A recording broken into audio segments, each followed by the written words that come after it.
পদ্মা সেতু ঘিরে নদীরক্ষা বাঁধ পদ্মার আগ্রাসন থেকে কিছুটা হলেও নিস্তার দেবে এমন বিশ্বাস ছিল শরীয়তপুরের জাজিরার মাঝিরঘাট এলাকার বাসিন্দাদের। তবে গেল কয়েকদিনে নদীর তাণ্ডবে সে আস্থা হারিয়ে গেছে এ অঞ্চলের মানুষের। ঝুঁকিতে পড়েছে পদ্মা সেতুর পূর্ব পাশের বিস্তীর্ণ জনপদ, কারণ সেতু ঘিরে 2 কিলোমিটার এলাকা জুড়ে কনস্ট্রাকশন ইয়ার্ড বাঁধের প্রায় 500 মিটার এখন অরক্ষিত। ইতিমধ্যেই নদীতে বিলীন হয়েছে 20টি বসত বাড়ি, 15টি দোকান।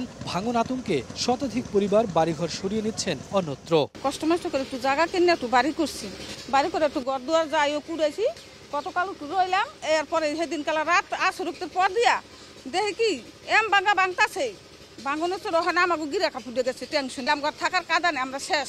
এই বাড়ি যদি নদী বিলীন হয়ে যায়, এখানে যায় যে একটা রাইখা একটা ফিরা গরুডম, এই সামর্থ্য আর আমার নাই।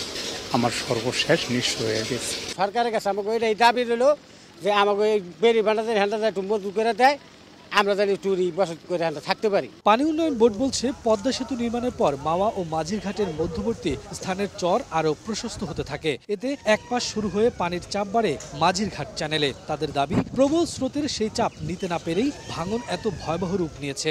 এখান থেকে মাঝিরঘাট বাজার পর্যন্ত 500 মিটার অংশে যে ভাঙনটা, এর ম্যাক্সিমামটাই আমরা কভার করতে পেরেছি।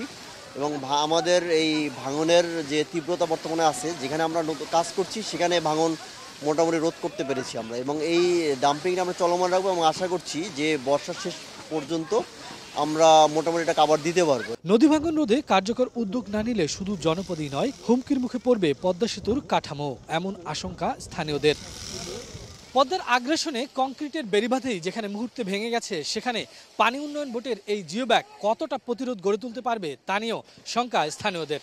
তবে তাদের এই প্রচেষ্টায় আশার আলো দেখছেন এখন ঝুঁকিতে থাকা বাসিন্দারা। শফিকুজ্জামান রুবেল, সময় সংবাদ, মাঝিরঘাট, শরীয়তপুর।